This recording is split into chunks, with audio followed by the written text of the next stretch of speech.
Olá, prontos? Preparados? Então, sem rodeios, deixe-me te fazer uma única pergunta.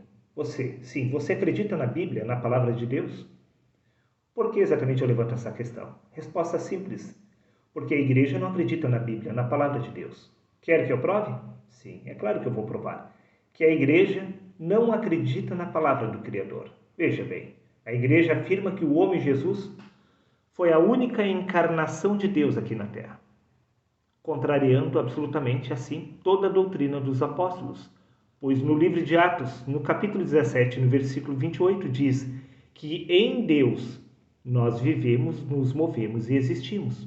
Bom, nós vivemos, nos movemos e existimos através deste corpo, que é Deus em manifestação.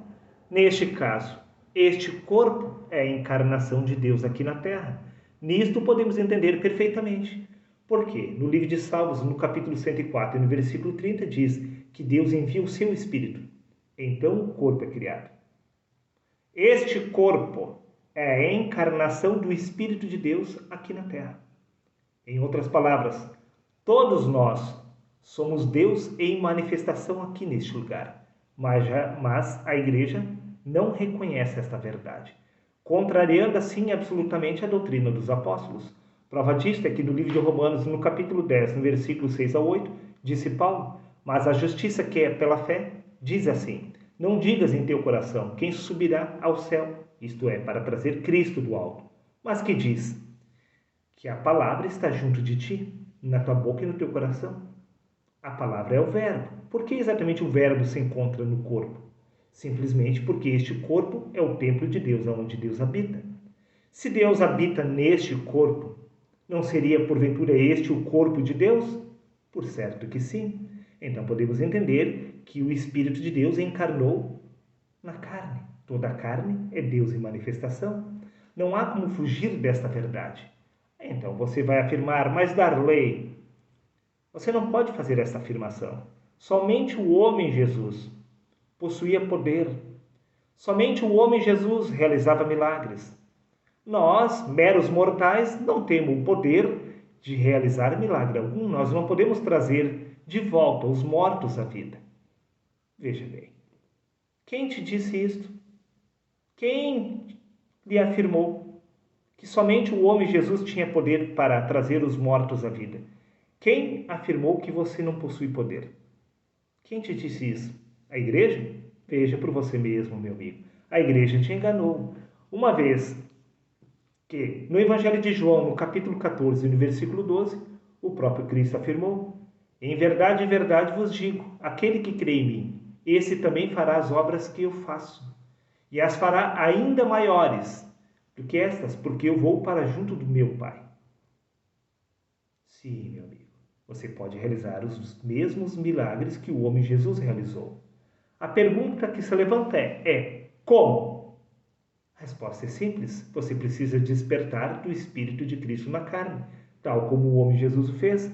Por isso que no livro de Tiago, capítulo 2, versículos 26 diz: porque assim como o corpo sem o Espírito está morto, enquanto você não vier a despertar do Espírito de Cristo na carne, você não possuirá poder algum. Pois no livro de Colossenses, capítulo 3, versículo 4, diz: quando Cristo, que é a nossa vida, se manifestar, então você será revestido de poder. Por isso que no livro de Atos, no capítulo 1 e no versículo 8 diz: recebereis poder quando o Espírito Santo descer sobre vós.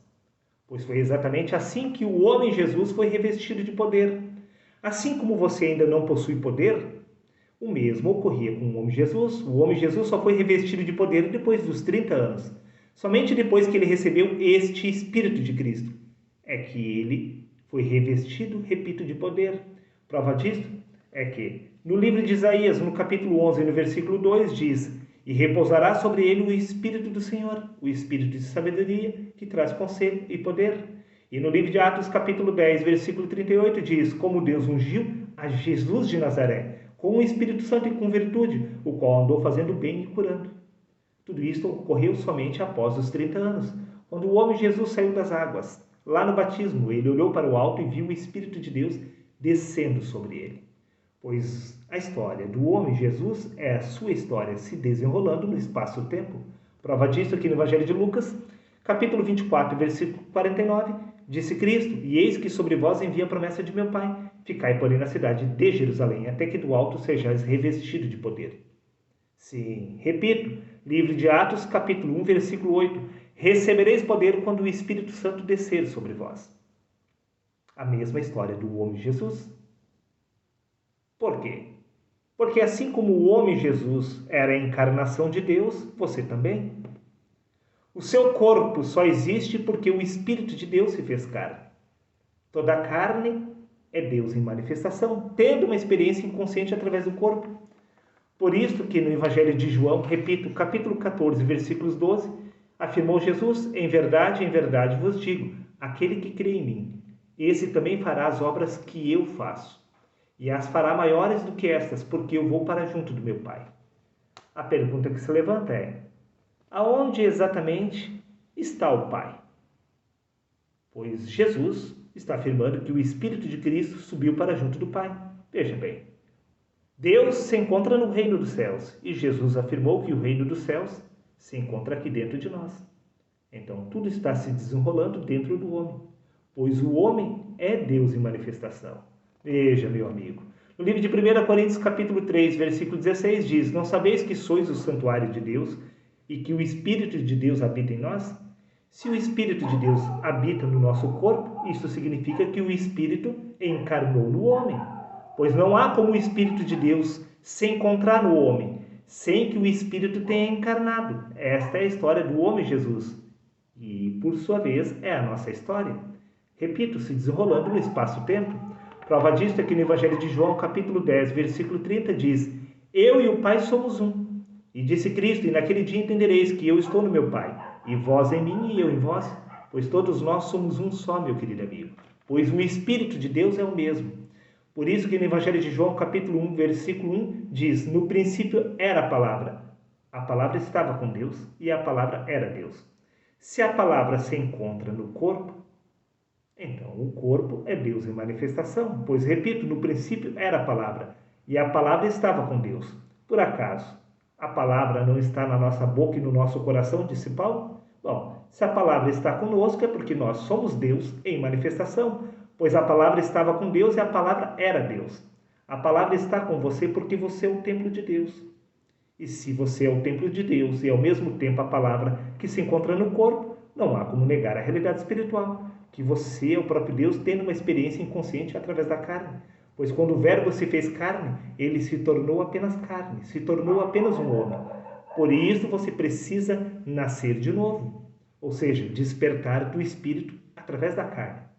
Para finalizar, livro de Colossenses, capítulo 2, versículo 9, disse Paulo: pois somente em Cristo habita corporeamente toda a plenitude de Deus. Repito, somente em Cristo habita toda a plenitude de Deus.